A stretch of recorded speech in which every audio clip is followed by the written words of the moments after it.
자, 하늘이 열리고 말씀이 열리는 통일대구신앙 국회연구원 오늘이 125번째 강의입니다. 창세기 24장 들어가도록 하겠습니다. 자, 요 글자 한번 따라해 봅시다. 토브입니다. 토브. 좋습니다. 좋습니까?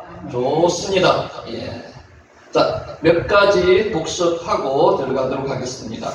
이허와 약힌 차도 지난번에 했는 그럽니다. 그 걸음을 인도하시는 자는 여호와시니라. 우리의 불완전한 선택과 세상의 불의가 이야기의 끝이 아닙니다. 여러분, 불행이 불행에서 끝나면 우리가 살 수 있는 능력이 없습니다. 그리고 살 재미도 없고요. 불행은 불행에서 끝나지 않고요. 하나님께서 불행도 합력하여 선을 만드신다는 겁니다. 그래서 이허와 약힌 차도 말씀드렸습니다. 그 걸음을 인도하시는 자는 여호와시니라. 인간의 실패와 악이마저도 합하여서 뭐를 입는다고요? 선을 입으시는 하나님의 승리가 있기 때문에 우리는 절망적인 상황 속에서도 소망을 잃지 않을 수가 있습니다. 이허와 약힌 차도. 처음 들으시면 잘 이해 못하실 수도 있는데 그냥 들으시기 바랍니다.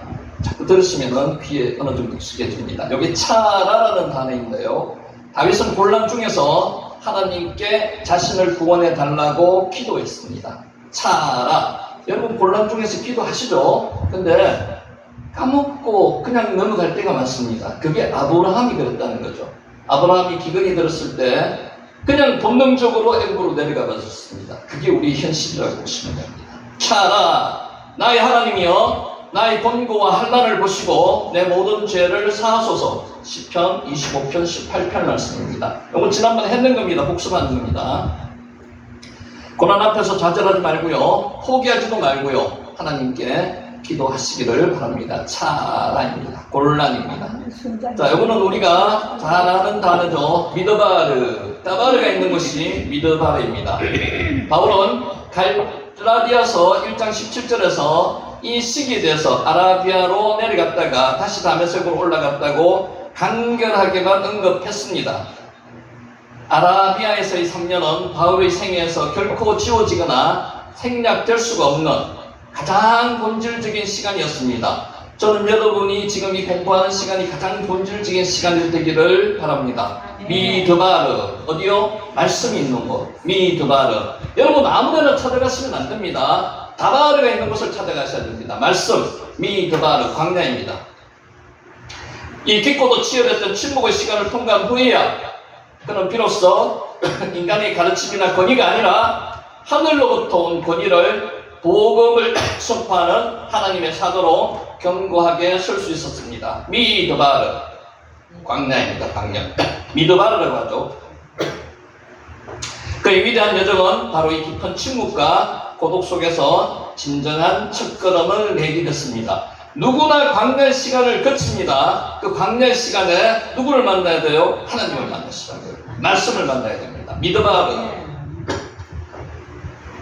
자, 이거 지난번에 했습니다. 사람을 이야기할 때 아담이라고도 이야기를 하고요. 에노시, 연약한 인간, 죽을 수밖에 없는 연약한 인간 에노시입니다. 그리고 이시, 남자를 사람을 대표하는 것으로 이야기하기도 합니다.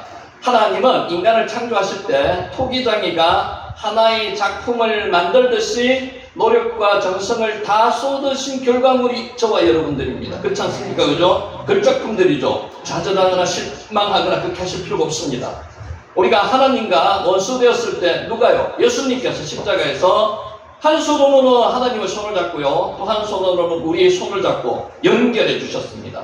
우리와 하나님과의 깨어진 관계를 회복시키시고 소통하게 해주셔서 저희가 오늘 이 자리에서 하나님께 예배드리고 기도드릴 수 있는 겁니다. 우리는 하나님 안에서 모든 관계를 회복할 수 있습니다. 그것은 저와 여러분이 되시기를 예수님 이름으로 축원합니다. 여기까지가 지난번에 복습했던 내용이고요. 자, 오늘 내용입니다. 약간 길 수도 있습니다. 한번 들어보시고 본인이 선교에 대한 방향을 다시 한번 잡아보시기 바랍니다. 아브라함에 대한 이야기입니다. 선교 한국에 던지는 아브라함의 충고라는 제목입니다. 자, 여기 글씨가 아주 쉬운 글씨인데 이거는 우리 한글 성경에서 번역을 조금 생략하고 지나간 부분이 많습니다. 떠나라는 겁니다. 너는 가라고 한글 성경에는 번역되어 있습니다. 레크레카입니다.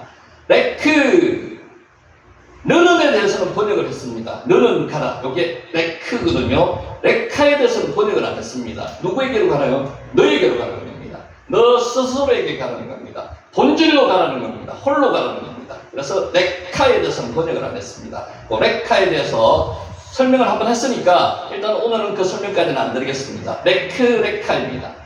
자, 성경 인물 중에서 아브라함만큼이나 친숙하고 중요한 인물은 드뭅니다. 왜 그럴까요? 우리랑 너무 비슷합니다. 너무 연약하고요. 너무 순진합니다. 그래서 우리의 모습을 보면서 아브라함의 모습을 보면서 우리라고 생각하시기 바랍니다. 나의 모습이요. 자, 그런 믿음의 조상이라는 칭호와 함께 불가능해 보이는 상황 속에서도 하나님의 약속을 붙들었던 순종의 아이콘입니다. 여러분, 성경 인물을 보실 때 성경 인물을 보시면은요 하나밖에 안 보는 거예요. 성경 인물 뒤에서 역사하시는 하나님을 보시기 바랍니다. 아브라함 뒤에서 역사하시는 하나님을 보시기 바랍니다. 레카. 그러나 아브라함의 이야기를 단지 한 개인의 신앙 여정으로만 국한하는 것은 성경 전체를 관통하는 거대한 서사의 핵심을 잘못 보고 놓치는 겁니다. 사람에 주목하시면 안 됩니다. 하나님에 주목하시기 바랍니다. 아브라함의 이야기는 진정한 주인공은 그의 믿음이 아니라요, 깨어진 세상을 향한 하나님의 사랑이시고요, 하나님의 열심입니다. 저와 여러분을 오늘 이 자리까지 오게 만드신 분은 누구세요? 하나님이세요. 하나님이 얼마나 고생하셨을까요? 하나님의 열심입니다. 하나님의 열심을 보시기 바랍니다.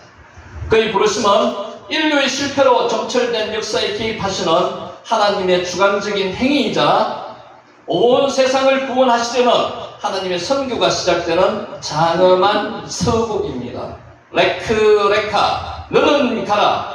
성경에 보면요, 떠나가라는 이야기가 있는데, 떠나라는 단어도 실제로는 의역으로 들어가는 겁니다. 떠나가 없습니다. 뭐뭐로부터 가라 이런 뜻입니다. 떠나가라. 너는 너에게 가라는 겁니다. 너는 너를 위해서 가라는 겁니다. 너 스스로 가라고, 너 스스로. 따라서 아브라함을 이해하는 것은 선교의 본질을 이해하는 것입니다. 또 오늘 우리를 향한 하나님의 부르심을 깨닫는 여정의 출발점이기도 합니다. 자, 이를 위해서 우리는 먼저 아브라함이 등장하기 전에 11장까지의 상황을 한번 살펴봐야 됩니다. 인류가 처했던 절망적인 상황을 직시해야 됩니다. 원역사라 그럽니다. 세속사라 그러죠. 구습사가 아니고. 자, 바벨론 탑의 비극, 흩어짐으로 끝난 인간의 역사.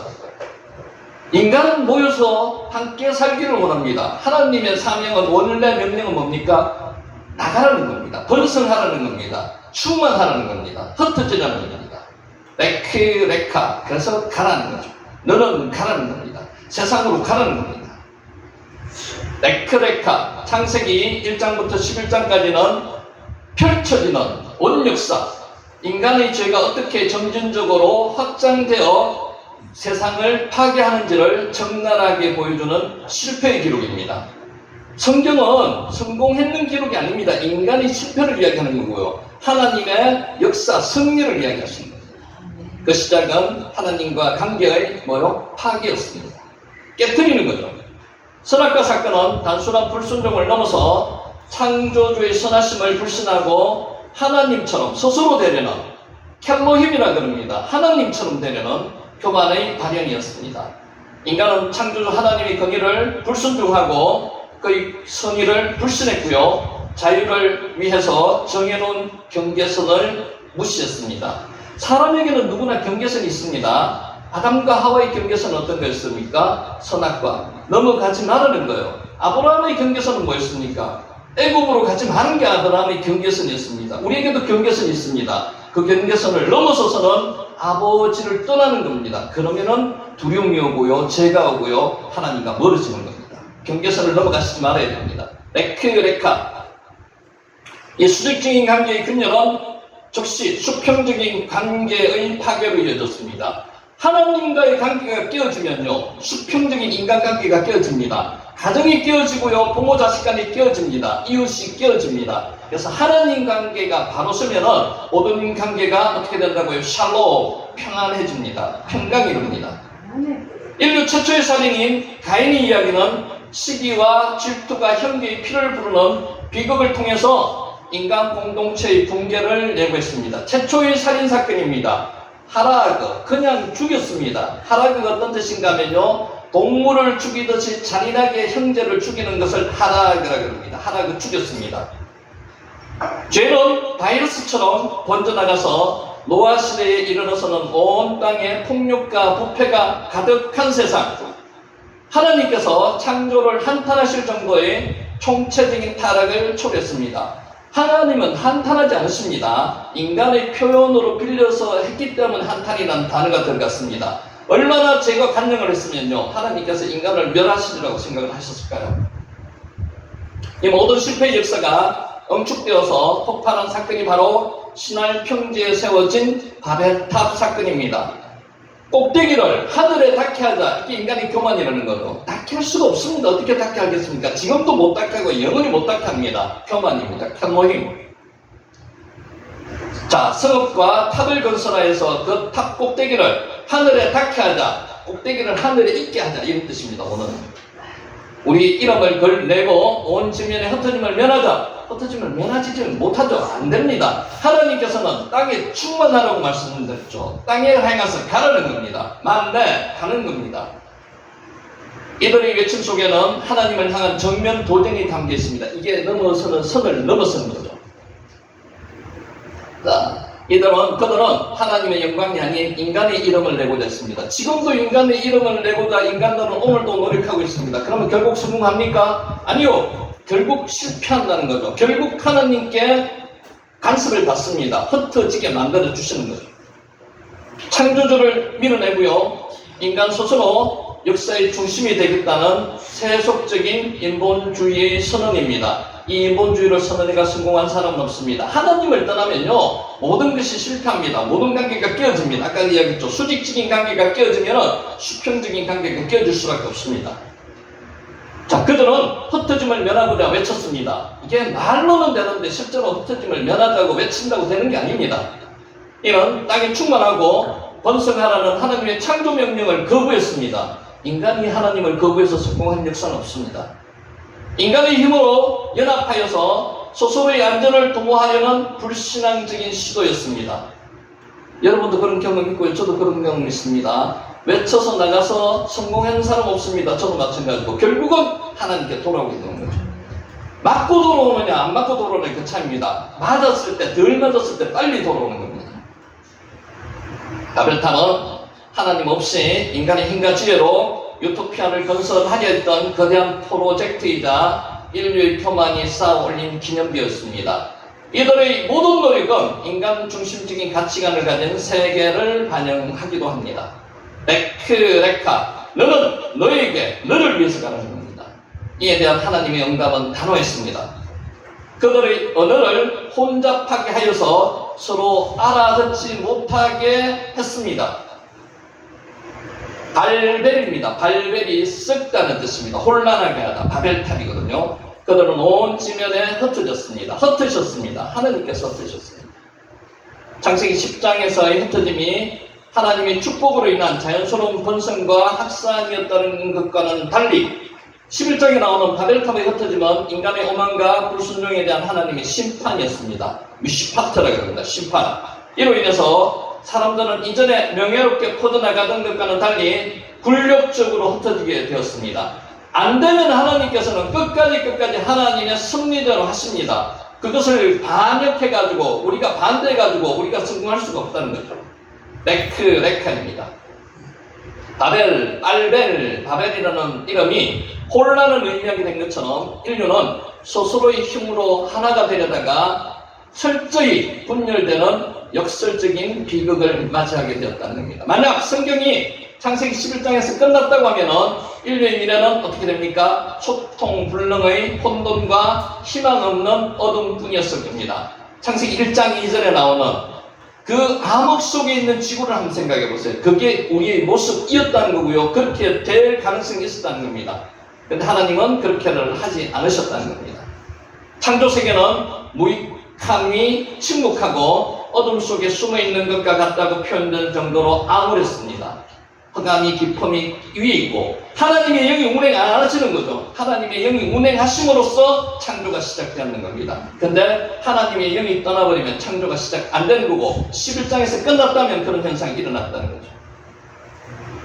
하나님의 응답, 절망 속에서 하나님은 부르십니다.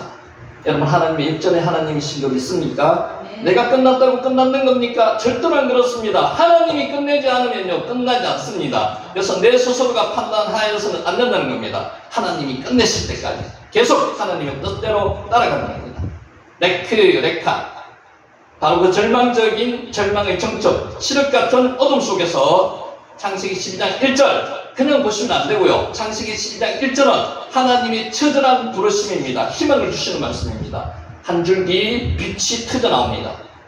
여호와께서 아브라함에게 이르시되, 여러분 하나님의 성호를 부르는 게 엘로힘 하나님, 아도나이 하나님, 여호와 하나님, 우리가 이렇게 부르는데 구분하셔서 볼 필요가 있습니다. 여호와 하나님은 어떤 하나님이에요? 은혜의 하나님. 말씀하셨듯이 인간을 번성하고 충만하게 만드시는 그 말씀대로 여호와 하나님께서, 약속의 하나님께서 누구를 부르셨어요? 아브라함을 불렀다는 그 뜻입니다. 여호와께서 아브라함에게 이르시되, 이것은 단순한 장면 전환이 아닙니다. 인간을 사랑하시고 인간을 정말 별작품으로 만들어 놓으신 하나님께서 인간을 사랑하시는 마음으로 부르셨다는 그 구구절절함이 내있는 그런 단어입니다. 바벨탑의 저주로 대표되는 인류의 총체적인 실패에 대해서 하나님의 주도적인 응답입니다. 구원 역사의 시작을 알리는 겁니다. 여호와께서 아브라함을 부르시되, 이 내용이 그냥 통상적으로 흘려보시지 마시고 하나님의 구원의 시작입니다. 바로 이 지점에서 우리는 하나님의 선교라는 성경의 핵심 가치를 만나게 됩니다. 선교라고 하면요, 그 주체가 누구라고 생각하십니까? 교회라고 생각하십니까? 교회가 아니에요. 하나님이십니다. 하나님이 세상으로 나가는 특정 활동을 떠올리기 쉽습니다. 교회라고. 그런데 그렇지 않다는 거죠. 성경에 보여준 선교의 주체는 하나님 자신이십니다. 하나님이 보내시는 거예요. 교회에서 발송하는 게 아니에요. 너무 교회를 주장하다 보니까 요새는 하나님이 뒤에 계신지 안 계신지도 모르게 그렇게 선교사가 파송이 되고 있습니다. 하나님께서 누구를 부르시고 보내시는 것은 매우 중요합니다. 여러분을 세상으로 지금 보내시기 위해서 이 자리에 모이셔서 말씀을 듣게 하시는 거예요. 단순히 누군가를 어디로 보내는 일 교회는 어떤 목적이 있습니다. 그 목적이 없다면 의미 없는 보냄입니다. 성경은 보내는 자에게도 장기적인 목적이 있어야 하고요, 보냄을 받는 사람은 보내는 일의 큰 목적에 참여한다는 의미를 가지고 있어야 된다는 거죠. 그러니까 여러분은 선교를 그냥 단순하게 생각하셔서는 안 된다는 거죠. 레카, 너는 가라는 것입니다. 너를 위해서 가는 겁니다. 하나님은 단순히 아브라함을 부르시고 보내신 것이 아닙니다. 인류를 구원하기 위한 거대한 구원 계획 속에서 먼저 한 인간을 고르셨습니다. 그 사람이 아브라함입니다. 한 민족을 구원하시기 위해서 모세를 부르셨고요, 그리고 나서 인류를 구원하시기 위해서 신약에 예수님을 우리한테 보내신 겁니다. 이게 하나님의 구원 계획 속에 있었던 겁니다. 그것은 선교를 위해서 부름받은 교회에도 동일하게 적용됩니다. 우리는 교회가 선교를 주체적으로 한다고 생각하지만 그렇게 생각해서는 안 됩니다. 개인이 선교비를 낸다고 개인이 선교를 하는 게 아니에요. 하나님께서 하시는 건데 나는 그게 도구가 되는 겁니다. 교회가 선교를 소유하는 것이 아니라요, 하나님이 교회를 선교의 도구로 삼으신 것이고 저와 여러분을 도구로 삼으시는 겁니다. 이 관점에서 선교는 창조부터 새 창조에 이르기까지 깨어지고 흩어진 세상을 회복시키시는 하나님의, 누구요? 주체가 하나님입니다. 하나님의 주도적이고 총체적인 구원 활동을 의미한다는 겁니다. 아브라함의 부르심은 바로 이 거대한 하나님의 선교가 본격적으로 시작되는 시발점, 역사적인 시작입니다. 하나님은 바벨의 표 속에 한 사람, 누구요? 아브라함. 나이 많고 자식 없는 아브라함이 아카를 기억하시죠? 아카가 뭐라 그랬습니까? 임신을 못하는 여자. 사라가 불임입니다. 아카르. 그냥 하나님께서 아이를 안 주신 게 아니고요, 불임 여자는 피임을 못합니다. 아기를 못 가지게 되는 거죠. 아카르입니다. 그 아카르의 여자, 나이 많고 자식 없는 아브라함을 주목하시고 사라를 주목하시고 그를 우주적인 구원 계획의 발사대로 삼으셨습니다. 레카, 너는 너를 위해서 가는 거다. 바벨탑을 쌓던 인간의 자기중심적 구호와 아브라함을 부르시는 하나님의 약속은 극명한 대조를 이룬다는 겁니다. 인간이 우리의 이름을 내자고 외쳤을 때 하나님은 어떻게 하셨습니까? 아브라함에게 내가 내 이름을 창대하게 하나님께서 만들어 주신다는 거죠. 여러분, 인간도 마찬가지입니다. 내가 잘났다고 이야기하면 교만입니다. 그런데 주위에 있는 사람들이 그 사람을 칭송하면 교만이 아니죠. 칭찬입니다. 하나님이 이름을 창대하게 만들어 주신다고 하셨는데 자기 이름을 낼 필요가 없습니다. 하나님께서 만들어 주시면 만들어 주시는 대로 따르면 됩니다. 약속하셨습니다. 그 약속이 하나님이 어떤 하나님이에요? 여호와 하나님. 그 약속이 하나님이 언약하셨잖아요. 성경을 여러분 펴놓고 기도하세요. 하나님께서 말씀하신 것을 손가락으로 짚어가면서 이렇게 말씀하셨는데 이렇게 이루어 주실 줄 믿습니다. 하나님 반드시 약속을 지켜주십니다. 그 하나님 어떤 하나님이요? 여호와 하나님. 바벨을 건축하려는 자들은 자신의 정체성을 지키려고 추구했습니다. 하지만 아브라함은 하나님께 순종하여서, 여러분 순종의 단어가 히브리어로 뭔지 아십니까? 샤마입니다. 쉐마라고 하는 거 알죠? 들으면 순종한다는 겁니다. 그런데 어떤 인간들은 들어도 순종 안 하는 인간들이 있습니다. 쉐마의 본뜻을 몰라서 그렇습니다. 오늘 말씀이 전해지는 것을 듣고 순종해야 된다는 거죠. 그게 쉐마입니다. 아브라함은 하나님께 순종하여서 그것들을 무엇을 인간적인 것을 포기했습니다. 자, 그는 고향과 친척과 아비 집을 떠나서 잃어먹는 나그네의 삶을 선택했습니다. 뭐뭐로부터 가는 겁니다. 그게 떠나라고 한글대로 번역이 됐습니다. 고향도 떠나고요, 친척도 떠나고요, 아버지의 집도 떠난다는 뜻이 뭡니까? 내가 과거로부터 의지했던 것을 완전히 벗어나는 겁니다. 과거에 우상 숭배했던 것에서 벗어나는 겁니다. 이게 잘못 해석을 하면요, 아버지와 단절하라 이런 뜻은 아닙니다. 과거에 내가 의존했던 우상 문화에 휩싸여 있던 그 모습에서 떠나라는 겁니다. 이게 레카입니다. 그러나 하나님은 그를 결코 잊지 않으셨습니다. 그 이름을 어떻게 하셨다고요? 창대하게 하셨다고요. 내가 내 이름을 높이려는 하는 인간들은 바보입니다. 하나님께서 높여주셔야지 진정히 높임을 받는 겁니다.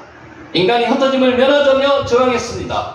하나님은 어떻게 하셨습니까? 내가 내게 보여줄 땅으로 가다. 아르에카. 하나님께서 보여주실 땅으로 가라는 겁니다. 하나님께서는 물론 예언하시는 분이 맞을 수도 있습니다만은 예언이 100% 믿을 수 있는 건 아니에요. 순간순간에 바뀔 수 있습니다. 그러니까 그걸 너무 믿지 마시라는 거예요. 내가 하나님과 직접 말씀 속에서 기도 속에서 받는 게 진정한 예언입니다. 어떻게 해요? 보여줄 땅으로 가는 겁니다. 하나님께서는 가나안이라는 땅을 처음부터 말씀 안 하셨어요. 성경학자들이 모세가 그렇게 기록했는 겁니다. 그러면 가나안이 어딘지도 모릅니다. 보여줄 땅으로 가기 위해서 아브라함은 딱 나서는 겁니다. 여러분 이 순간 이후의 이 일을 아십니까? 몰라요. 아무도 몰라요. 보여주시는 대로 따라가는 게 우리 인간입니다. 모리아라는 뜻이 그렇습니다. 내가 보면서 가는 게 아니고요, 하나님이 보여주실 그 장소, 그게 모리아입니다. 그 장소로 가라는 겁니다. 하나님은 인간의 실패를 인간의 방식으로 갚지 않으셨습니다. 한 사람을 부르시고요, 보내심으로 흩어진 자들을 다시 모으고 회복하는 위대한 계획을 누가 시작하셨다고요? 하나님께서 시작하셨다고요. 하나님을 요만큼 생각하시면 안 됩니다. 하나님은 우리가 측정할 수 없는 정도의 크신 분입니다. 누구시라고요? 그분이 우리 아버지시라고요. 그러면 내가 지금 좌절과 험난한 고통 속에 있다고 실패할 이유가 하나도 없습니다. 하나님을 의존하시면 되는 거예요. 의지하시면 됩니다. 선교의 청사진, 가라!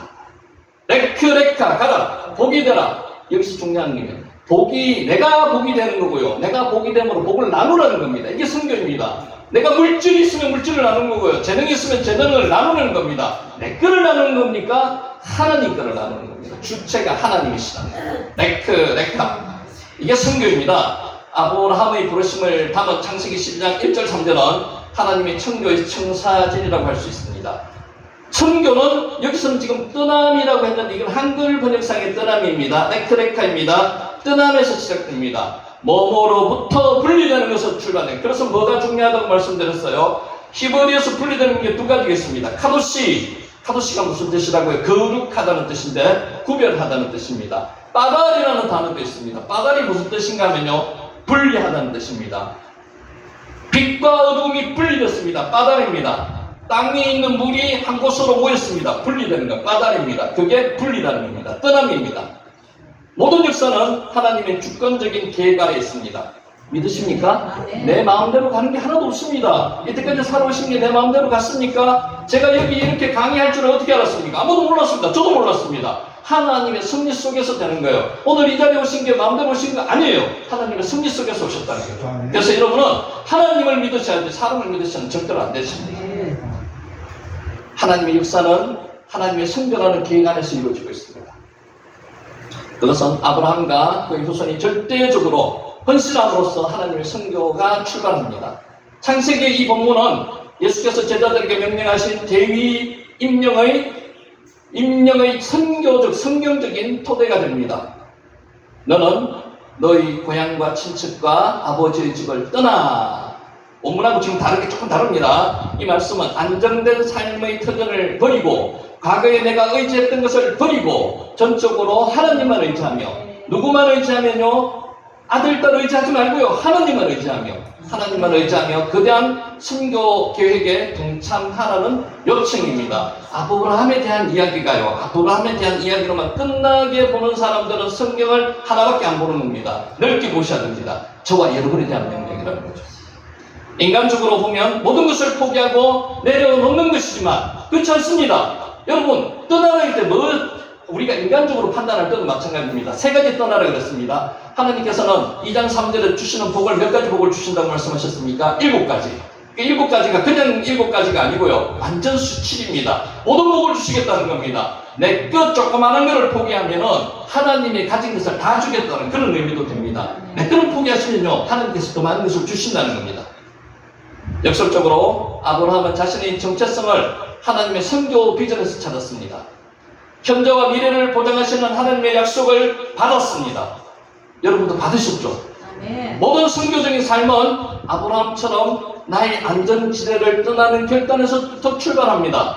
근데 여러분, 저도 그렇지만 얼마나 떠나기 힘듭니까? 떠나기 힘듭니다. 내가 안전하게 생활했던 곳에서 떠난다는 것은요, 당장 생각할 때는 죽음인 것처럼 생각이 듭니다. 근데 하나님은 그것을 포기하면요, 뭘 주시겠다고요? 모든 것을 다 주시겠다는 겁니다. 그것을 떠나라는 겁니다. 자, 선교적 존재의 정체성은 복이 되는 것입니다. 복은요, 하나님께서 주시는 게 맞습니다. 하나님께서 아브라함에게 복을 주셔가지고요, 복을 주셨어요. 그리고 아브라함이 복이 되게 만드셨습니다. 이게 중요합니다. 하나님께서 여러분을 복을 주십니다. 그러면 여러분이 복이 되신다는 거죠. 이게 선교의 출발점입니다. 너는 복이 될지라, 여러분은 복이 될지라, 복이 되셔야 됩니다. 하나님은 아브라함에게 단순히 복을 주겠다고 약속하시는 것을 넘었습니다. 이게 1차적인 복이고요. 복을 주어서 복의 근원, 원천, 복의 복득방이 되게 만들어 주신다는 겁니다. 그 존재 자체가 복이 되려고 선언하시는 겁니다. 권사님 복이 되셔야 돼요. 권사님 주위에 오는 사람은 모든 사람이 복을 받아야 돼요. 이게 복의 근원입니다. 아브라함이 복을 독점하는 수혜자가 아닙니다. 하나님께서는 저만 그런 게 아니고 한 분 한 분만 그런 게 아니고 모든 분들에게 한 분 한 분 모든 분들에게 복의 근원, 복의 복득방이 되게 만들어 주신다는 겁니다. 그 복은 세상으로 흘려보내는 통로, 복의 근원으로 부름받았음을 의미합니다. 그의 삶과 존재 자체가 세상을 향한 하나님의 복을 가시적으로 보여주는 선교의 도구가 되는 것입니다. 여러분을 보면요, 하나님이 보이셔야 돼요. 그게 하나님의 자녀들입니다. 여러분을 보면은 정말 돈 냄새 나는 사람이 보인다면 하나님의 자녀가 안 된다는 거죠. 그죠? 그걸 잘 판단하셔요. 그게 복의 근원입니다. 복이 될지라는 겁니다. 한 가지 알고 넘어가야 할 것은 복의 주체가 직접 내려주는 것이 아니고요. 축복은 복의 주체는 아니지만 타인에게 복을 빌어주는 행위입니다. 자, 이거 잘 이해하셔야 된다. 두 가지로 해석하셔야 돼요. 절대적으로 받아주시면 안 되고요. 하나님은 복을 주시고요. 우리는 타인에게 복을 빌어주는 존재. 맞습니다. 그러므로 하나님께서 축복해달라는 표현은 잘못된 것이라고 해석하시는 분도 있습니다. 이거는 해석의 차이입니다. 강복이라는 의미도 있습니다. 강복, 복을 내려주십시오라는 의미도 있기 때문에 두 가지로 해석한다면 완전히 절대적으로 아는 건 아니라고 판단하시고 본인 주관대로, 본인 생각대로, 객관적인 판단대로 하시면 됩니다. 레크레카. 자, 선교의 궁극적인 목적은 모든 민족을 축복하는 겁니다. 여러분, 하나님께서, 예수님께서 말씀하셨죠. 모든 사람이 복음이 전파되면 오신다고 말씀하셨죠. 그게 각 사람 한 사람이 아닙니다. 민족입니다. 고인, 민족. 모든 민족에게 복음이 전파되면 오리라고 말씀하셨는 거예요. 그러니까 72억이라는 한 사람에게 복음이 전파되면 온다 이런 개념이 아니라는 거죠. 원어상 민족입니다. 고인, 모든 족속을 축복하는 겁니다. 민족. 자, 땅의 모든 족속이 너로 말미암아 복을 얻을 것이라는 말입니다. 민족이 복을 얻을 것이라는 것입니다. 이 구절이야말로 아브라함의 부르심이 가진 선교의 본질의 핵심입니다. 하나님의 관심은 처음부터 아브라함 한 사람, 유대민족, 이스라엘 사람들에게만 국한된 게 절대로 아닙니다. 모든 민족, 그의 후손인 이스라엘 민족에만 머무르지 않고요. 하나님의 시선은 바벨탑에서 흩어졌던 땅의 모든 족속을 향해 있었습니다. 모든 족속.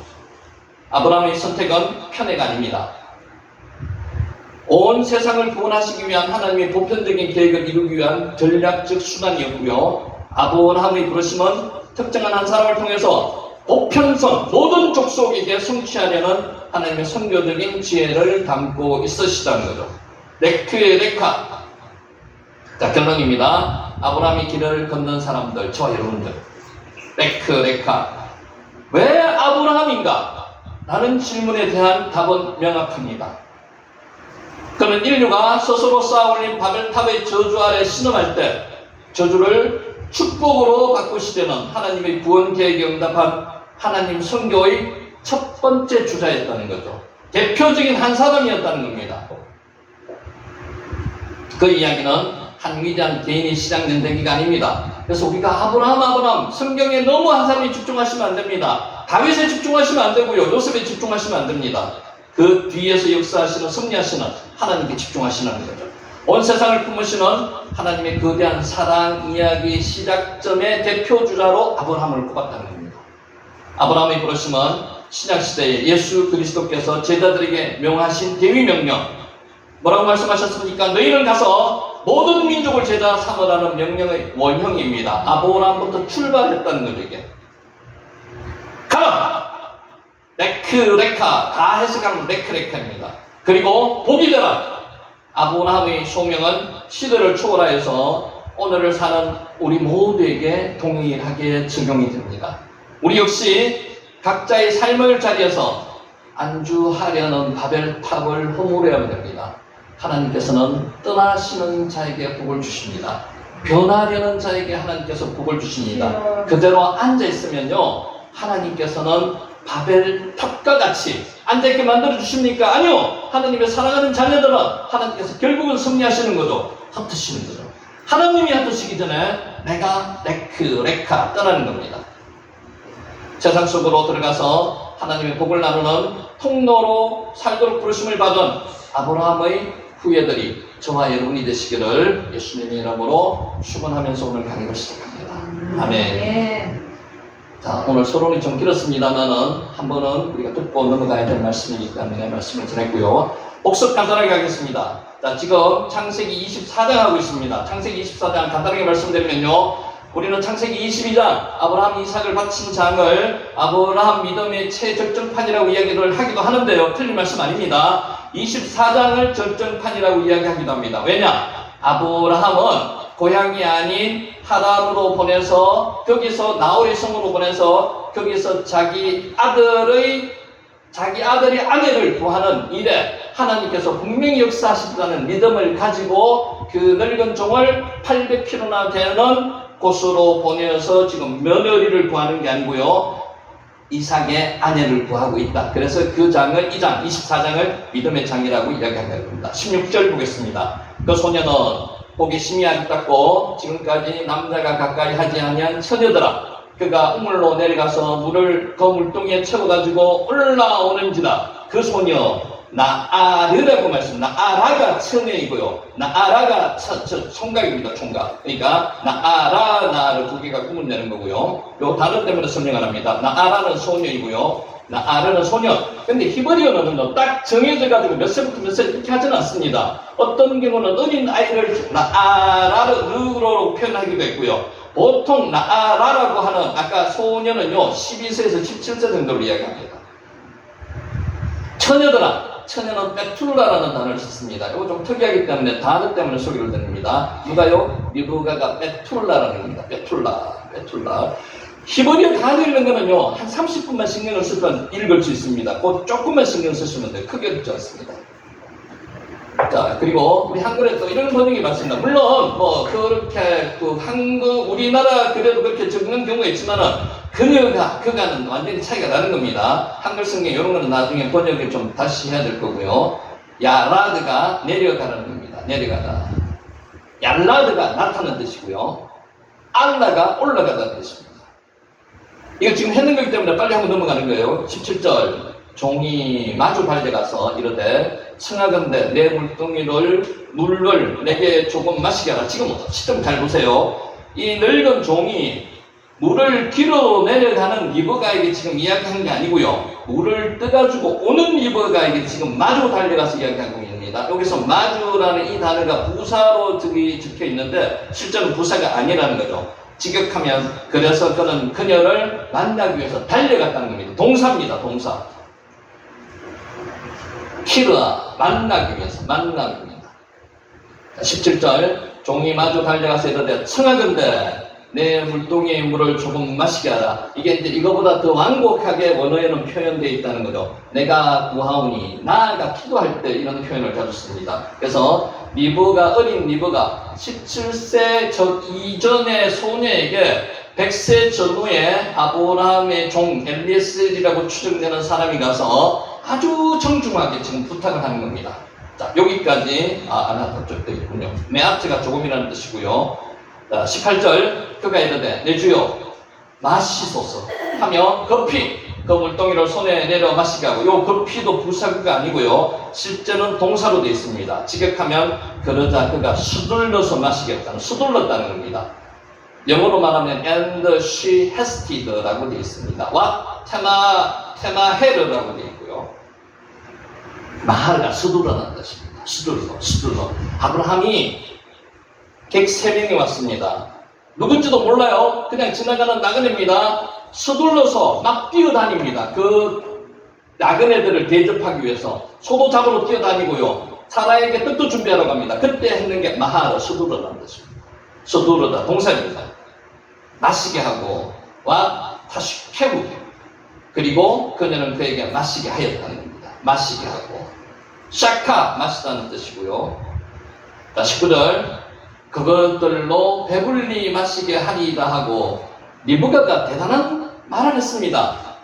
마시게 하기를 다하고 당신의 낙타들을 위해서도 물을 길어 그것들을 배불리 마시게 하리이다. 자, 이게 이제 늙은 종의 기도였습니다. 늙은 종의 기도를 어떻게 했어요? 내가 물을 달라고 하면 나에게 물을 주고, 내가 요청도 안 했는데 10마리나 되는 낙타들에게 본인 스스로가 물을 떠가지고 마시게 하게 하는 여자, 그 여자가 주님께서 말씀하신 그 여자로 알겠습니다. 이렇게 기도했습니다.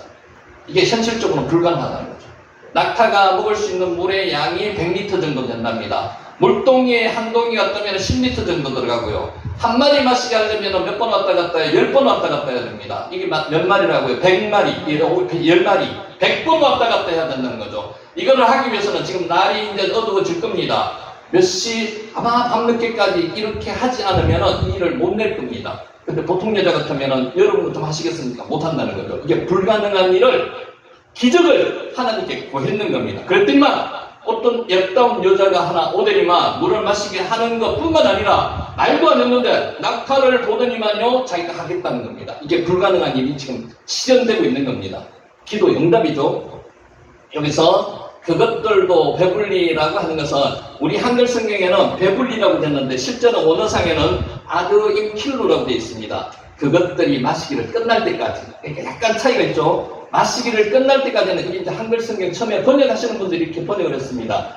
배불리 마시기 하는 것, 이게 끝날 때까지라고 해석했는데, 실제는 가장 좋은 번역은요, 원어에 있는 주어 동사도 그대로 가져오고요, 그대로 번역하는 게 가장 좋은 번역입니다. 그래서 until they have done이라고 한글 성경 외에는 영어 성경에 이렇게 번역한 것도 있습니다. 모든 성경은요, 원본이 없습니다.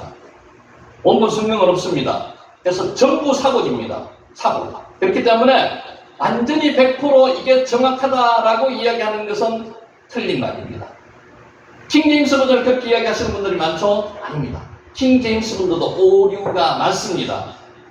1600년도 이전의 사건에 대해서는 번역을 옳게 했는지는 몰라도 그 이후의 사건에 대해서는 번역이 또 다르게 될 수도 있었거든요. 그래서 모든 성경은 사본이기 때문에 100%라는 단어는 잘못된 단어입니다. 조금씩 차이가 있습니다. 그래서 하나만 보지 말고요. 원본을 보고 영어 성경도 보고 하시는 게 이해하기가 편합니다. 근데 중요한 거는 뭐를 봐야 된다고요? 원본을 봐야 돼요. 원문을. 이게 히브리어로 기록된 원문을 봐야 된다고요.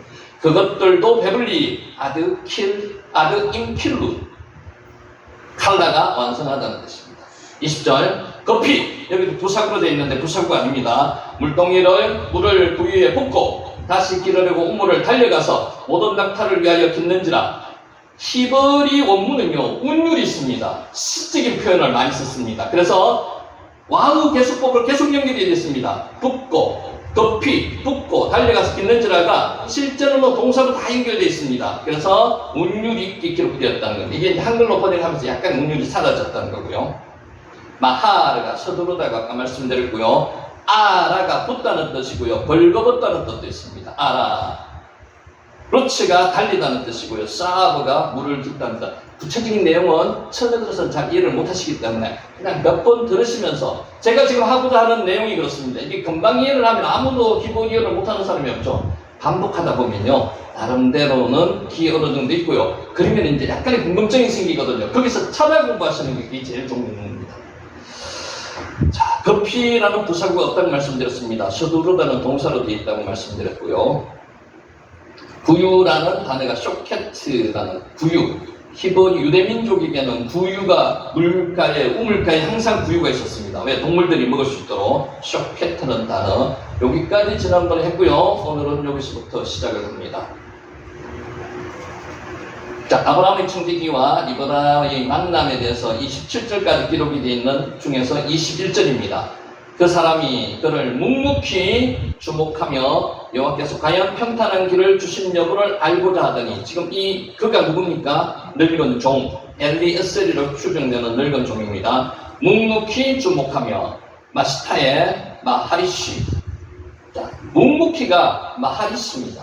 그리고 캄캄하다 뜻을 지녔던, 주목하다 뜻을 지녔던 마시타에는 보다는 뜻을 가지고 있습니다. 그러니까 조용히 묵묵히 지켜보다는 이런 뜻이고요. 본문에서 두 동사는 분사형으로 되어 있고요. 동작의 중단 없는 계속, 분사형이 그렇죠. 중단 없이 계속 지금 보고 있는 겁니다. 얼마나 얄미운 표현인지 여러분 이 모습만 보면은 여러분 그렇지 않습니까? 한 17세 이전에 어린 가냥픈 여자애는요, 낙타에게 물을 먹이기 위해서 우물 한 10m 밑으로 내려가는데 20m 밑으로 내려가는지는 모르겠지만은 그 물을 깃기 위해서 한 100번 정도 왔다 갔다 하는데 이 늙은 유대인 한 사람은 지켜보고 있는 겁니다. 이 모습만 보면 굉장히 소녀를 혹사하고 있는 듯한 모습이기도 합니다. 그런데 실제는 그렇지 않다는 거죠. 아브라함의 종은 하나님께 기도한 직후에 리브가가 자신과 약자에게 물을 마시게 하는 일련의 행동을 아무 말 없이 계속 용의 주도하게 지켜보고 있는 겁니다. 여러분, 기도 응답을 받으신 분들이 이 힐쾌감을 여러분 느끼실 수 있겠습니까? 아브라함은 800km나 되는 그 거리를 기도하면서 왔고요. 와가지고도 지금 계속 기도하고 그 여자가 하나 나타났는데 그 여자가 리브가였습니다. 그랬더니만 기도가 끝나기도 전에 나타났는데 물을 달라 하니까 물만 주는 게 아니고요. 살펴보더니만 낙타 10마리에게도 자기가 물을 마시게 하겠다는 겁니다. 이게 기도 응답이라는 거죠. 얼마나 지금 기쁘겠습니까? 그래서 이 종은 기쁨에 넘쳐서 지금 묵묵하게 조용히 지켜보고 있는 겁니다. 그냥 지켜보고 있는 게 아니에요. 자기가 일을 잘하는 못하는 즐기자 이런 뜻이 아니라는 거죠. 샤아 보다는 뜻입니다. 보통 라를 많이 쓰는데 여기는 샤아를 썼습니다. 샤아 보다. 하나씨가 뭐라고요? 잠잠하다. 잠잠하게 지금 조용히 지켜보고 있는 겁니다. 색이라는 뜻이고요. 자, 제 20절에서 리브가의 동적인 모습. 리브가가 지금 분주하게 왔다 갔다 하고 있습니다. 물을 기르려고. 근데 이 늙은 종은 어떻게? 조용히 묵묵하게 지금 지켜보고 있는 모습에서 아브라함의 종의 정적인 모습, 그리고 극히 대조적으로 리브가는 지금 동적인 모습, 이 두 가지가 지금 예표가 주가 비교되고 있는 거죠. 리브가는 많은 약대들에게 물을 먹이기 위해서 술을 넣어서 우물로 내려가서 물을 길어오고 또 내려가는 일을 정확히는 모르겠지만 아마 수십 번, 100번 가까이까지 했을 거라고 추정을 합니다. 성경 기자는 이를 강조하기 위해서 동작의 연속을 나타내는 와우계수법. 와우계수법 뜻은 이렇습니다. 그리고 나서 바로, 그리고 나서 바로. 이 와우계수법 몇 번 된다고 해요? 4번이 지금 계속되고 있는 겁니다.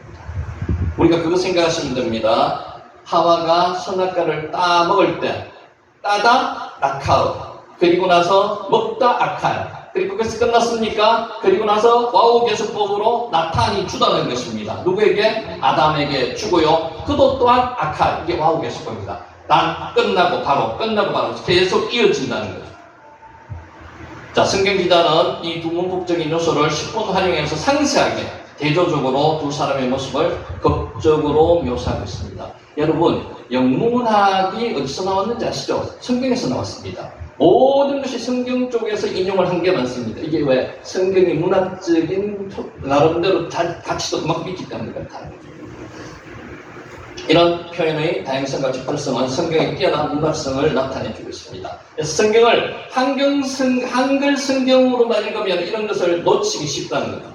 성경의 계시의 말씀으로서 우리에게 참 생명이 되는 것은 물론이고요.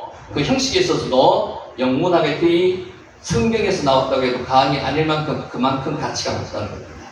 안타깝게도 한글 성경은 성경 원문의 이런 면들을 본문의 경우처럼 제대로 살리지 못한 경우가 많습니다. 폄훼하자는 게 아닙니다. 여태까지 우리가 처음에 한글 성경이 나왔을 때는 성경을 이해하는 차원에서 읽었다고 보시면 됩니다. 근데 지금은 그렇게 아니거든요. 원문 그대로 가져와서 볼 수 있다면 가장 좋은 방법이라는 거죠. 지금 그렇게 많이 가고 있습니다. 그 원문 가까이 성경을 번역해 놓은 게 킹제임스 번역이 그렇게 많이 했다는 거고요. 그래서 좋은 성경이다 라고 이야기를 할 수 있는데 100% 정확한 성경이다 라고 이야기 안 하는 거죠.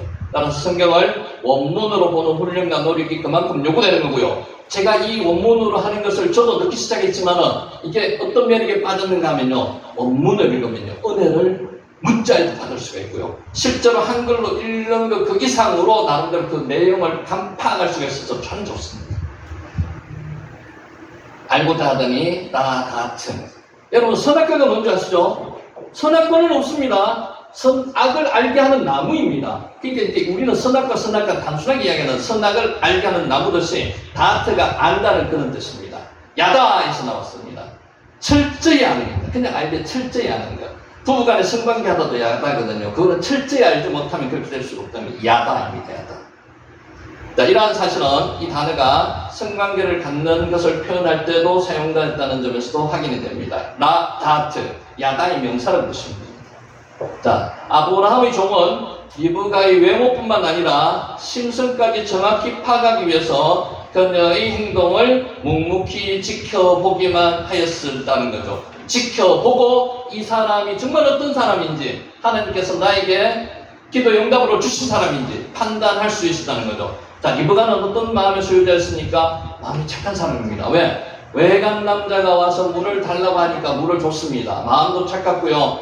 나름대로 눈이 또 뛰어난 사람이었습니다. 눈이 아름다운 사람이라는 게 마음이 아름다운 사람이라는 겁니다. 마음이. 어떻게?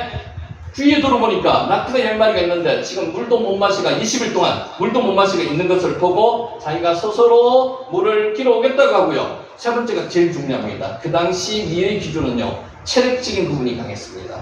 이 체력이 얼마나 강해야지만이 100번을 왔다 갔다 하면서 낙타에게 물을 줄 것을 이야기를 할 수 있을까요? 실제로 했습니다. 자, 만약에 100번을 왔다 갔다 해야 되는데 한 99번 왔다 갔다 하고 야, 나는 더 이상 못하겠습니다 하면은 기도는 깨지는 겁니다. 그렇지 않았다는 거예요. 끝까지 다 했다는 겁니다. 자, 22절 낙타가 마시기를 다하매 그가 반세겔 무게의 금 코걸이 1개와 10세겔 무게의 금 손목걸이 1쌍을 베게 두며 반세겔이 어느 정도 될까요? 반세겔. 우리가 돈으로 하면 잘 알죠. 1.5돈 정도 된답니다. 1.5돈. 그러니까 코걸이를 줬다는 거예요.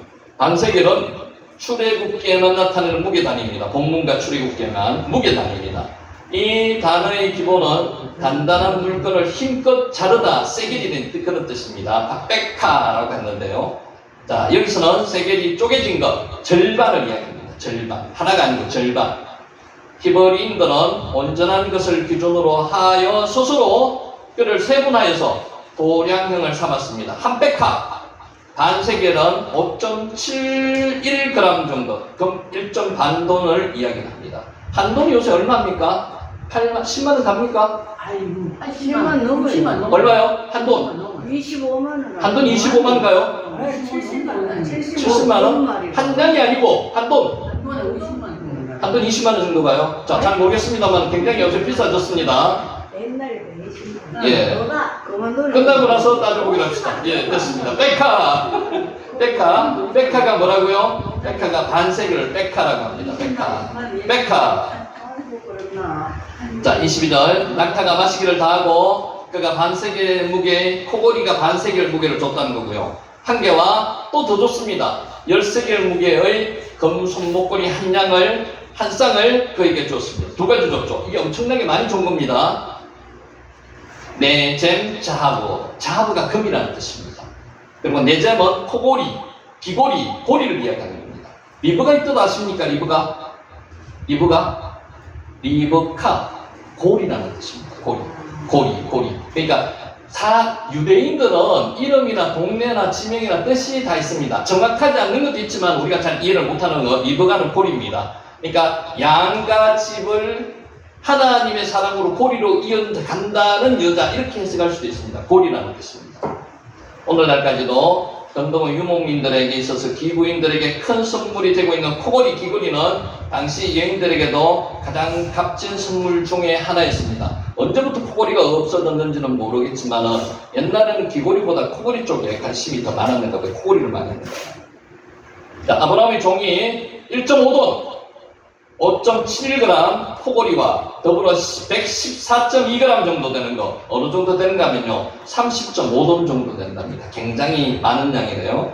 자, 손목걸이 한 쌍을 리브가에게 선물로 준 것은 그녀가 자신과 자신의 약대들에게 먹일 물을 주었던 친절에 대한 감사의 표시로는 엄청나게 좀 많은 것이었다는 거죠. 자, 한번 생각해 보세요. 아브라함의 종이 약대 10마리에다가 그냥 갔겠습니까? 모든 있는 것을 다 싣고 갔겠죠. 그렇게 뭐 때문에 싣고 갔습니까? 혼수감입니다. 혼수감. 결혼 준비금입니다. 싣고 가서 그 중에서 꺼내서 하나를 줬는 겁니다. 하지만 아브라함의 종은 리브가를 이삭의 배필로 생각했기 때문에 이같이 큰 선물을 선뜻 내주올 수 있었다는 겁니다. 자, 고대 금동에서 사용된 장신구는 팔찌, 요게 채아다라고 이야기하고요. 목걸이, 리우야라고 이야기하고요. 사슬을 샤르샤라라고 표현했습니다. 이거는까지는 알 수 없지만 네잼, 자하부, 금, 코골이 이 정도는 기억하시는 게 좋을 것 같습니다. 네잼 뭐라고요? 네잼 귀골이, 코골이를 네잼이라고 얘기했습니다. 그리고 자하부는 금이라고 말씀을 드리고요. 자, 시간이 너무 기니까 여기까지 하고 잠시 10분간 쉬었다가 다시 한번 바로 할까요? 30분까지 맞춰져 있어. 그러고 12시 반에 점심이 있거든요. 예. 말씀 다 하고 나서 이거 갖다 주시면 겁니다. 자, 23절. 그럼 끝까지 다 하겠습니다. 예. 내가 누구의 딸이냐? 청하건대 내게 말하라. 내 아버지 집에 우리가 유숙할 곳이 있느냐? 자, 이걸 잘못 해석하시면 이렇게도 생각할 수 있습니다. 리브가가 여기서 선뜻 대답을 하거든요. 그러니까 자기가 지금 어린 소녀가 여기에 대해서 대답을 할 권리 자체 이렇게 할 수가 없습니다만은 얼마나 그 집에서 나그네를 잘 대접했는지에 대한 부분을 해석을 하면, 이해를 하면 쉽게 이해할 수도 있습니다. 내가 누구의 딸이냐? 미아트. 내가, 당신은 누구의 딸이냐? 이렇게 묻고 있습니다. 아브라함의 종이 리브가에게 선물을 주고요. 신분을 묻는 것은 그녀가 이삭의 신부감이라고 기도의 대상이라고 확신을 했기 때문에 지금 물어보는 겁니다. 지금 리브가가 아니고요. 아브라함의 종이 마음의 기법을 한번 생각해 보세요. 20며칠을 기도해 왔고요. 지금도 기도하고 있고 그 대상이 나타났는데 자기 스스로가 하나님께 기도한 대로 지금 그대로 되고 있습니다. 얼마나 기쁠까요? 그걸 보면은 우리가 본문을 이야기하는데 좀 더 도움이 될 수 있습니다. 자, 아브라함의 종은 그녀의 종은 여부와 자신을 쫓아 가나안에 있는 이삭에게로 시집을 올 것인가 여부 등을 확인하기 위해서 그녀의 신분을 물었던 것입니다.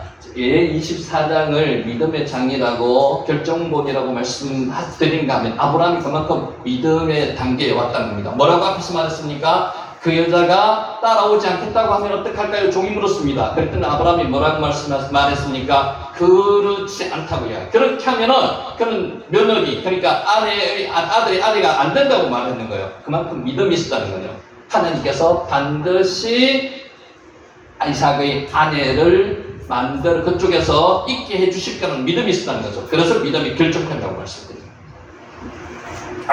당신이 나타났습니다. 당신, 너.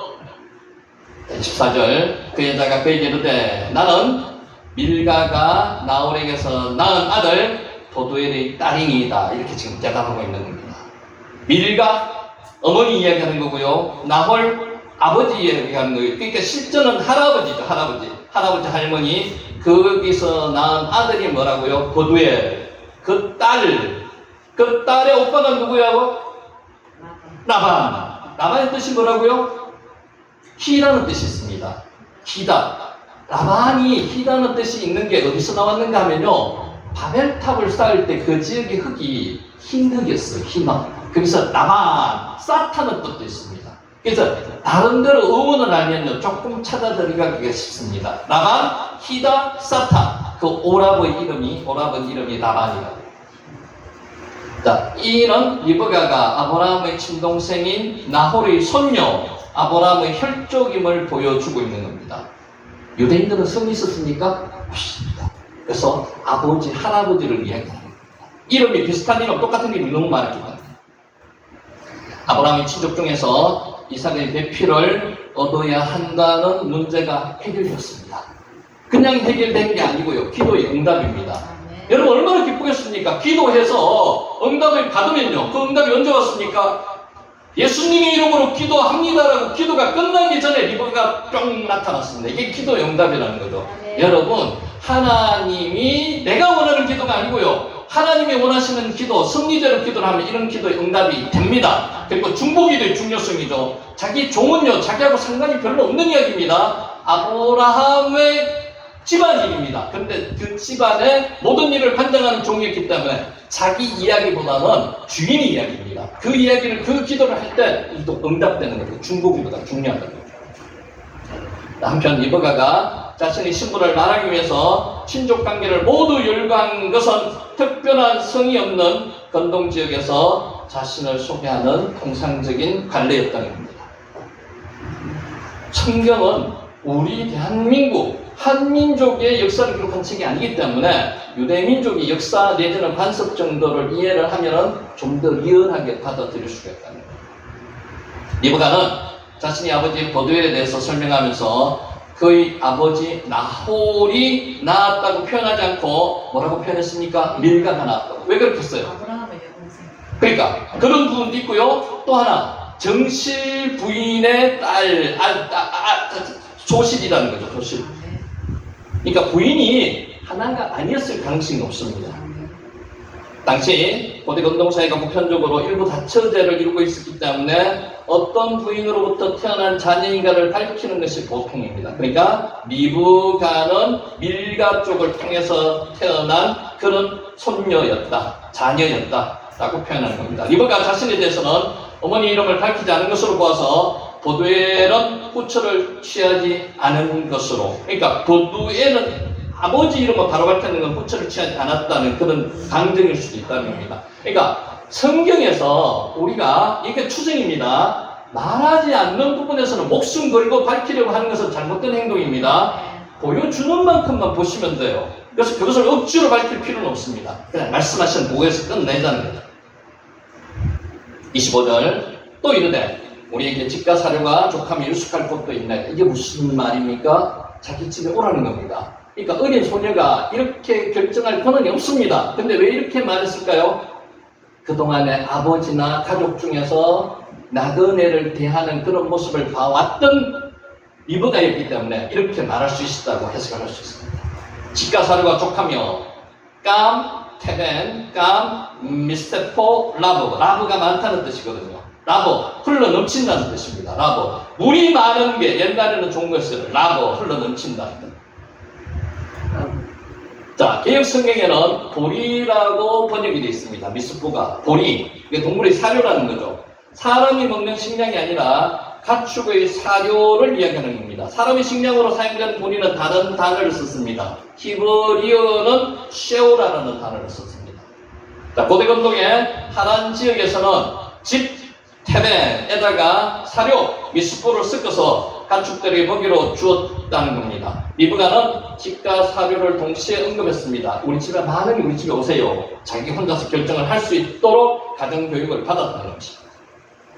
이처럼 가축 사료가 준비되었음을 먼저 언급하는 리브가의 태도는 가축들에게 결코 소홀하지 않고 세심하게 자상한 그녀의 성품이 잘 나타나 있습니다. 앞에서도 봤죠. 가축에 대해서 관심을 안 가질 수도 있었는데 그 많은 양의 물을 먹이겠다고 자기 스스로가 자진해서 이야기한다는 것은 사람에 대해서만 관심이 있는 게 아니고요. 눈이 좋았다는 것은 마음이 심성이 그만큼 고왔다는 겁니다. 아브라함의 종을 맞이하는 리브가의 태도에서 종의 기도에 즉각적으로 응답하시는 하나님의 치밀한 예비하심을 분명하게 실감할 수 있습니다. 자, 질문이 있습니다. 언제부터 준비하셨을까요? 언제부터? 성경에 나타나는 걸 보면 여호와 이레 아시죠? 여호와 이레는요, 여호와 그가 준비하시다가 여호와 이레입니다. 언제 나타났죠? 창세기 22장. 22장이 끝날 때 무엇을 소개가 되어 있는가 하면요, 소개가 되어 있습니다. 리브가에 대한 이야기가 나왔습니다. 하나님은 그때부터 준비하셨다. 여호와 이르에입니다. 이래. 여러분이 지금 준비하고 계시는 것보다 하나님은 훨씬 이전에 다 준비하고 계시는 거죠. 내가 생각 못했을 때 그게 여호와 이르에입니다. 여호와 이레라고 우리가 이야기하시는 거죠. 그래서 하나님 안에는 정말 우리가 생각할 수 없는 그 부분이 있기 때문에 우리가 감격하여서 하나님을 따를 수밖에 없다는 거죠. 자, 우리가 십자가의 은혜를 생각하면요, 하나님에 대해서 정말로 배반할 수가 없습니다. 맞죠? 그죠? 그게 어떻게 그렇게 될 수 있느냐? 내가 스스로 무릎 꿇는 게 아니에요. 우리의 하나님은 억지로 강제적으로 무릎을 꿇려다가 복종하게 만드시는 그런 분 아니라고요. 어떻게? 그 사랑에 감동하면 스스로 무릎을 꿇는 게 이게 하나님의 은혜입니다. 그래서 바라크가 뭐죠? 복입니다. 복이 어떤 거예요? 복을 주다는 뜻도 있지만은 무릎 꿇다는 뜻도 있습니다. 무릎 꿇는 게 복입니다. 무릎을 스스로가 하나님 앞에 우리가 억지로 꿇는 게 아니고요, 그 사랑에 감독해서 무릎을 꿇으면 하나님께서 복을 주신다. 그 뜻이 바라크입니다. 테벤이 뭐라고 말씀드렸는가 하면 집이라고 말씀을 드렸고요, 미스포가 아까 보리라고도 말씀을 드렸고요, 개역 성경에서 사료라는 뜻입니다. 자, 26절. 이에 그 사람이 머리를 숙여 여호와께 경배하고, 이게 이제 예배라는 뜻이 되는 수도 있습니다. 경배, 하나님께 경배하는 게 예배죠. 사람에게 머리 숙였다는 거예요. 여기는 여호와께 경배하고, 샤아, 여기 단어는 샤아라는 단어를 쓰지 않고요, 카다드라는 단어를 썼습니다. 머리를 숙이다. 아브라함이 자기 장막에 찾아온 세 사람 나그네에게 바짝 엎드렸습니다. 그게 싸라는 거거든요. 그래서 싸는 성경에서 엎드리다는 뜻도 되지만 하나님 앞에 엎드리는 것, 싸, 경배하다, 예배하다는 뜻도 됐습니다. 여기서는 다른 단어를 씁니다. 카다드. 자, 사울은 사무엘의 환상을 보았을 때 각별히 정중하게 절하였습니다. 또 이스라엘 백성의 히스기야의 성전 봉헌 찬양할 때 존경과 경애를 나타내기 위해서 카다드, 엎드렸다는 거죠. 히브리어는요, 복잡하게 생각하실 수도 있는데 약간씩의 뜻이 다른 단어가 많습니다. 그래서 처음에 보면 혼란스러울 수가 있는데 이게 이제 어느 정도 보다 보면 판단이 됩니다. 구약의 히브리어 단어가 몇 개 정도 돼 있는 건데 한 12,000개 정도 돼 있습니다. 12,000개. 그러니까 같은 단어가 반복된다고 생각하면요, 지구상에 있는 어느 언어보다도 익히기 쉬운 언어가 히브리어입니다. 그래서 조금만 신경을 쓰시면 되는데 그 신경을 안 쓰시면 못하는 거죠. 안 하는 거죠. 그래서 안 하시는 게 낫다고 판단됩니다. 조금만 신경을 쓰시면요, 히브리어는 충분히 할 수 있고요, 성경을 정말 풍성하게 보실 수 있습니다. 추천합니다. 같은 맥락에서 아브라함의 종은 이삭의 신부감을 순적하게 만나게 해달라는 자신의 기도가 곧바로 응답되었습니다. 그러므로 하나님의 섭리함에 감격하죠. 감사하고 깊은 존경과 경애를 표하기 위해서 머리 숙여 카다드, 절했다는 겁니다. 카다드, 절하다는 뜻이고요. 자, 27절. 이르되 나의 주인 아브라함의 하나님 여호와를 찬송하나이다. 나의 주인에게 주의 사랑과 성실을 그치지 아니하셨사오며 여호와께서 길에서 나를 인도하사 내 주인의 동생 집에 이르게 하셨나이다 하니라. 여기서 바라크가 찬송하다는 뜻도 있습니다. 찬송하다. 바라크가 복을 이야기했죠. 그리고 무릎 꿇다도 이야기했고요. 바라크 강이형이 강조형입니다. 강조형. 자, 바라크는 유익한 능력을 부여하다, 성공, 번역, 생산, 장수 등을 위한 능력을 부여하다는 기본적인 의미가 있습니다. 무릎 꿇다는 의미가 아까 있다고 말씀드렸고요. 능동형으로 2번, 사역형으로도 사용됐고요. 낙타의 무릎을 꿇게 하는 게 바라크입니다. 무릎 꿇다, 기도하다, 무릎 꿇는 게 기도하는 거죠. 바라크입니다. 바라크. 찬송하나이다. 바라크. 자, 이 말에서 파생된 말로 무릎을 뜻하는 게 무릎이 뭐래요? 뼈레크입니다. 뼈레크. 축복받는 것, 무릎 꿇는 것, 일맥상통함을 단적으로 보여주는 겁니다. 복종과 순종, 두려움과 약함, 기도 등의 의미를 내포하고 있는 무릎은 축복받는 자의 자세와 무관하지 않습니다. 어떻게 한다고요? 옛날에는 우리 형식적인 부분을 많이 강조했습니다. 무릎 꿇기도 했습니다. 억지로라도 무릎 꿇게 해서 기도했습니다. 요즘 그렇게 하진 않습니다. 무릎 꿇는 것은 뭔 표현이라고요? 하나님께 기도하는 표현. 성당에는 무릎을 꿇어가. 알습니다. 우리 교회도 그렇습니다. 무릎 꿇었습니다. 관절염 있으신 분도 여지없이 무릎 꿇었습니다. 이러한 능력을 주시는 하나님께 찬양을 드린다는 의미로 사용됐습니다. 복받다, 복주다, 무릎 꿇다, 기도하다, 찬양하다, 전부 다 바라크입니다. 근데 또 하나 뜻이 있습니다. 바라크는 저주하는 뜻도 있어요. 반대 뜻도 있어요. 반대 뜻. 그러니까 히브리어는 바라크 요 하나만 가지고, 단어만 가지고 판단할 게 아니라는 거. 문장 안에 들어가서 문맥을 해석해야 됩니다. 자, 축복의 근원은 하나님이시므로 하나님께 축복을 구하는 자는 삶 전 영역에서 하나님께 복종, 순종의 무릎을 꿇으며 항상 찬양하는 자세를 가져야 한다는 뜻입니다. 그래서 연관적으로 연계관계가 있게 생각을 하시면 좀 더 단어를 익히기가 쉽습니다. 자, 오늘은 시간이 여기까지 하고 마지막 정리를 하도록 하겠습니다.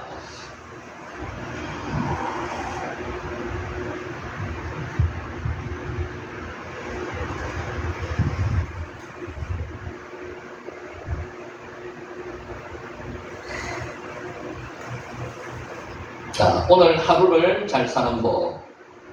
하용, 요음이 하루고요. 정관사 하가 들어가서 하용입니다. 그 하루. 정관사, 히브리어에서 정관사가 대단히 중요합니다. 정관사, 그라는 거죠. 우리가 알고 있는 그, 정관사가 그런 뜻이잖아요. 그 하루. 그러니까 지정된 그 하루라는 이야기하는 거죠. 인생을 살다 보면은 수시로 예상하지 못한 일들이 일어나고 돌발 변수들이 나타납니다. 오늘 이후로 어떤 일이 일어날지 우리가 아무리 예상도 못합니다. 하나님만 아시는 거죠. 얼마 전 겪은 코로나19 팬데믹은 앞날을 더욱 예측하기 어렵게 만들었습니다. 지금이라도 우리는 안개 속, 지금도 우리는 안개 속을 걷듯이 앞을 내다보지 못한 채 하루하루를 살고 있습니다. 우리가 미리 앞을 알 수 있다면요, 신이죠, 하나님이죠. 인생이 그러면 재밌을까요? 재미없습니다. 하나님께서 어떤 것을 축복을 주실지 모르는 게 하나님께 받은 복이라고 생각하십시오. 복입니다. 하용! 우리 인생은 불확실성 그 자체입니다. 그래서 우리는 믿지 않는 사람들 어떻게 합니까? 점을 보러도 다닙니다. 근데 그 점 보러 다닌다고 그게 맞을 수도 있습니다요.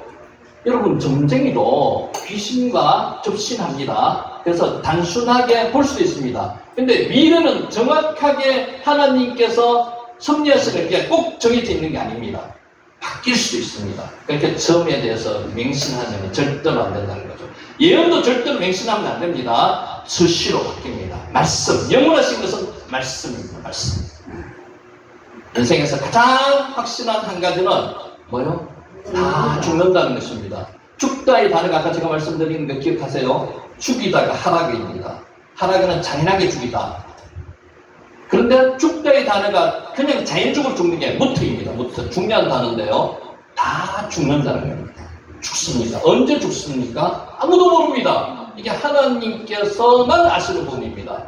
성도는 언제 죽습니까? 사명을 다하면 죽습니다. 젊은 나이에도 사명을 다했다면 하나님께서 불러가십니다.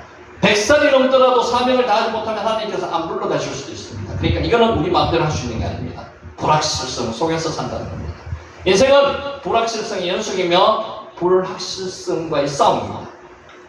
인생은 이에 대해서 성경은 이렇게 말씀하고 있습니다. 지금 하용에 대해서 이야기하고 있습니다. 하루 동안에 무슨 일이 일어날는지 내가 알 수 없습니다. 잠언 21장 7절 말씀입니다.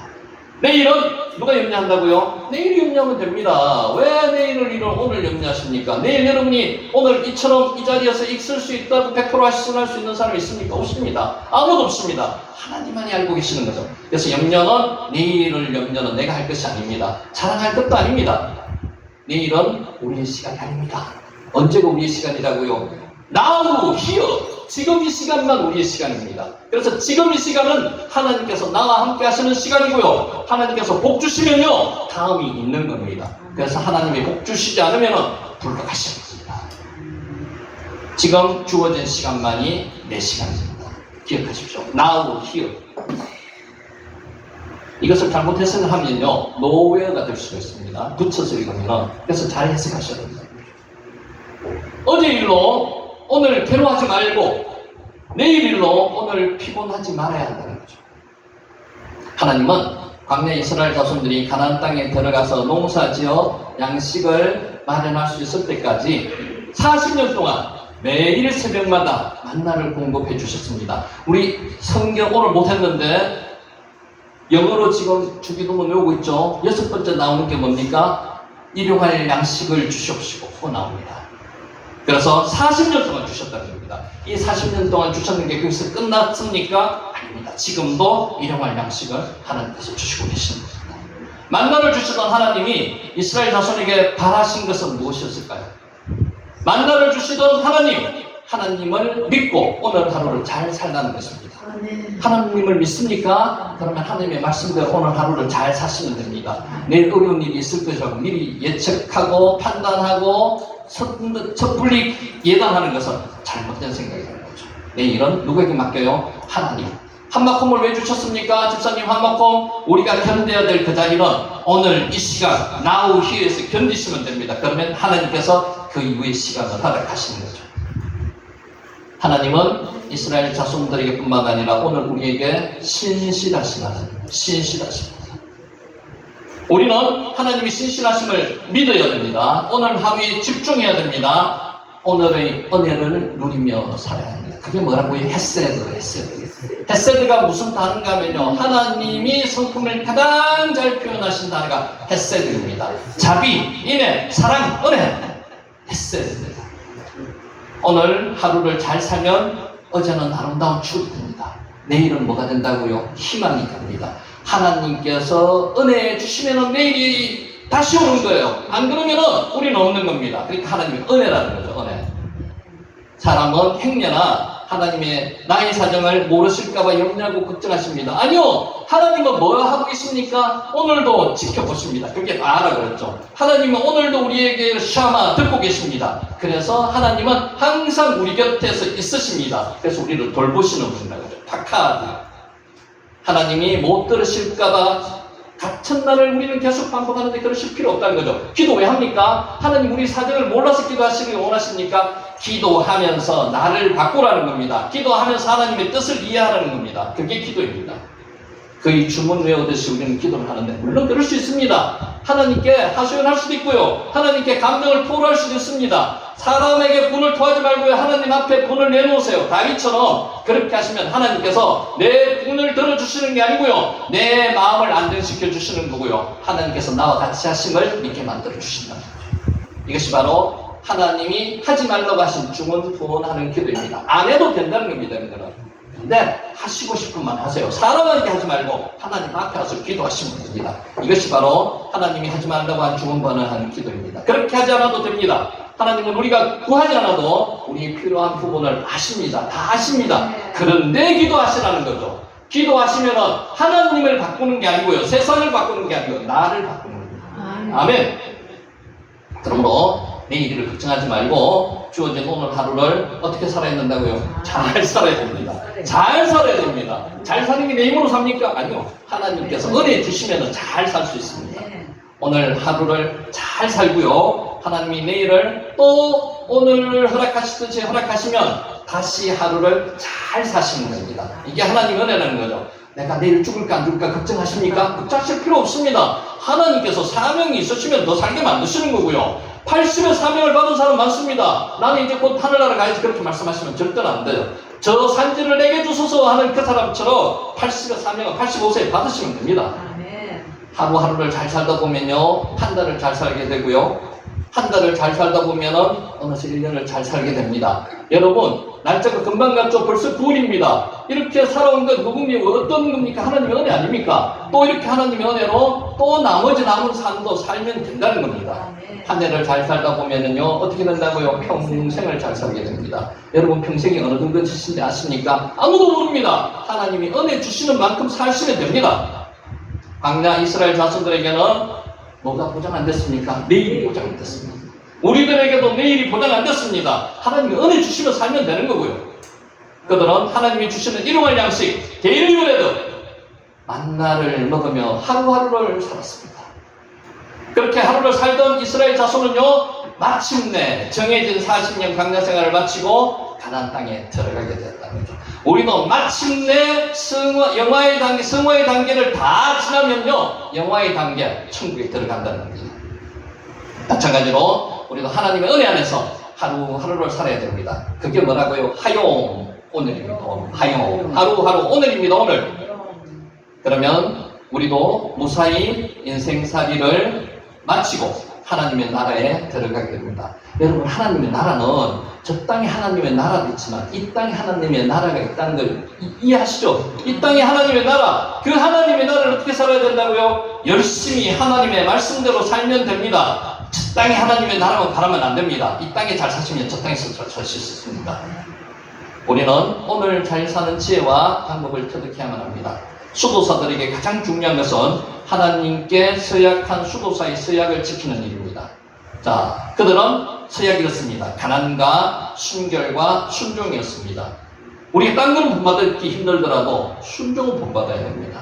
그들의 세 가지는 가난과 순결과 순종이었습니다. 순종! 샤마를 그랬죠. 말씀을 잘 듣는 게 순종입니다. 수도사들은 이 소원을 함으로써 자신을 하나님께 번제물로 드렸습니다. 이삭을 번제물로 드린다는 그 의미 잘 생각하셔야 됩니다. 번제물은 그냥 드리는 게 아닙니다. 번제물은 죽여서요, 죽이고 나서 다 나름대로 하나하나를 분리합니다. 그리고 나서 온전히 다 태워버리는 게 그게 번제이거든요. 다를 그렇게 재단에 지금 번제로 바칠 준비가 돼 있어야 된다는 거예요. 누구를 바친다고요? 이삭을 바치는 게 아니고 나를 바치는 거예요. 나를. 이 소원은 시간이 지나면서 허지부지되고 파기될 수도 있었습니다. 그래서 그들은 아침마다 기도했습니다. 다짐했습니다. 평생이 아니라 오늘 하루 가난하게 살겠다고 다짐합니다. 여러분, 너무 기청하게 계획을 세우지 마시고요, 오늘 지금 하루 잘 사시는 계획을 세우시기 바랍니다. 그러면 그게 하나님의 말씀대로 사시는 거예요. 평생이 아니라 오늘 하루 샤마 순종하며 살겠다고 다짐하시면 됩니다. 수도사들은 매일 아침 이렇게 다짐함으로 평생을 헌신할 수 있습니다. 이것이 한 달이 되고요, 이것이 되면은 1년이 되고 평생이 된다는 거죠. 자, 공동체 생활을 했던 어느 목사님이 이탈리아의 한 공동체를 방문했습니다. 400명이 공동체 생활을 하고 있었고요, 그곳에 머무는 동안 그들의 삶을 주목해 보았습니다. 그들은 매일 아침이나 저녁이나 변함없이 서로를 따뜻하게 되었습니다. 어떻게 이렇게 할 수 있었는지 의문을 갖게 되었습니다. 목사님은 그 공동체의 한 사람에게 다가가서 질문했습니다. 어떻게 이런 신선한 사랑을 매일 나눌 수 있습니까? 궁금했겠죠? 그래서 이렇게 대답했습니다. 저희는 매일 아침 이런 기도를 드립니다.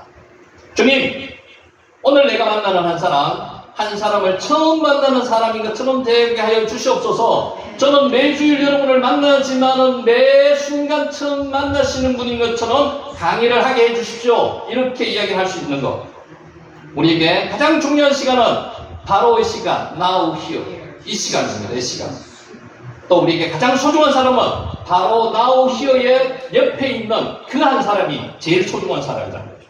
우리가 만나고 있는 사람, 그리고 우리에게 가장 소중한 일은 지금 우리가 하고 있는 일입니다. 여러분이 하고 있는 일이 얼마나 소중한지 아십니까? 하나님께서 그거에 사명을 주셨습니다. 목숨 거십시오. 오늘이 여러분의 마지막 날이면 어떻게 하겠습니까? 최선을 다하지 않아야 되겠습니까? 어느 유명한 배우가 자신이 사는 방법을 이야기했어요. 그래서 뭐라고 말씀하시는가 하면은 나는 이 오늘 하루가 마지막 날이라고 생각하면서 하나님께 앞에서 산다고 이야기합니다. 그러면 저녁에 왔을 때 기운이 하나도 없이 들어왔지만은 하나님께 감사 기도 드리면서 잠자리에 들 수 있다고 이야기합니다. 여러분 그런 삶을 사시는 게 하나님에게 정말 순종하는 삶이 아니겠습니까? 욕심 부리지 말고요. 마음을 비우고요. 모든 것을 내려놓고요. 하나님께만 의지하시기 바랍니다. 사람 의지하지 마세요. 가장 가까이 있는 소중한 사람은요. 의지할 대상인보다는 내가 봉사하고 사랑해야 될 대상입니다. 오늘은 처음이다 마지막인 것처럼 살아야 됩니다. 그렇게 오늘 이 순간부터 마음을 바꾸시기 바랍니다. 처음은 신선함입니다. 마지막은 뭡니까? 비정함입니다. 여러분 하늘나라에 갈 때 비정하게 가셔야 됩니다. 하늘나라가 그냥 여러분에게 주어지는 게 아닙니다. 비정하게 맞으십시오. 우리 삶의 신선함과 비정함이 필요합니다. 오늘 이 시간 신선함도 필요하고요. 비정함도 필요합니다. 비정한 각오로 살아야 됩니다. 하나님께서 주시는 그 삶을 그냥 오늘 이 오니까 내일도 당연히 올 거라고 생각하는 그런 생각을 가지고 사시면 안 된다는 말입니다. 하여 오늘을 처음처럼 산다면 지루함도 실정도 없습니다. 왜 우울증이 옵니까? 실증이 나요. 지루해요. 그래서 우울증이 옵니다. 더 이상 살고 싶은 마음이 없어진다는 거죠. 그런데 하나님께서 주신 지금 이 시간이 그렇게 소중하다면 그렇게 우울증이 올 수가 있습니까? 없습니다. 지루할 시간이 없다는 거죠. 오늘을 마지막처럼 산다면 욕심부리고 엉켜져야 할 아무런 이유도 없습니다. 그렇지 않습니까? 내려놓습니다. 하나님 나라를 위해서 내가 헌신하고 충성하고 내 가진 것을 모든 것을 다 내려놓을 수 있습니다. 용납하지 못하거나 용서하지 못할 일도 없습니다. 여러분 오늘 이 자리에서 말씀을 들었으면 말씀대로 실천하셔야 되죠. 말씀이 귀로 들어가고 머리에만 남아있으면 아무 의미가 없습니다. 보통 사람들은요 머리에 있는 게 가슴으로 내려가지 못합니다. 오늘 가슴으로 내려가셔서 여러분에게 이때까지 살면서 60평생, 70평생, 80평생 살면서 원수 치거나 관계하지 못할 사람이 가장 중요한 사람이 있었는데 아직까지 못했다면 용납하고 용서하고 하나님께 기도하고 통화하시고 전화하시고 용서를 구하시기 바랍니다. 우리는 오늘 하루를 어떻게 살아야 한다고요? 잘 살아야 됩니다. 하나님께 잘 사실 수 있도록 내가 힘이 있어서 하는 게 절도는 아니라겠죠. 아브라함이 누구 힘으로 믿음의 조상이 되었습니까? 하나님께서 믿음의 조상으로 만들어 주시기 위해서 열심과 노력을 베푸셨습니다. 마찬가지입니다. 우리가 이 자리까지 오게 하신 게 하나님이시잖아요. 그 열심과 노력을 하나님께 감사드려야 되고요. 감사드리면서 내 힘으로 사는 게 아닙니다. 하나님, 저는 오늘도 내려놓습니다라고 고백하는 저와 여러분이 되시기를 예수님의 이름으로 축원하면서 오늘 강의를 마칩니다. 기도드리겠습니다. 하나님 아버지 감사합니다. 오늘도 주님께서 우리들을 이 시간 이렇게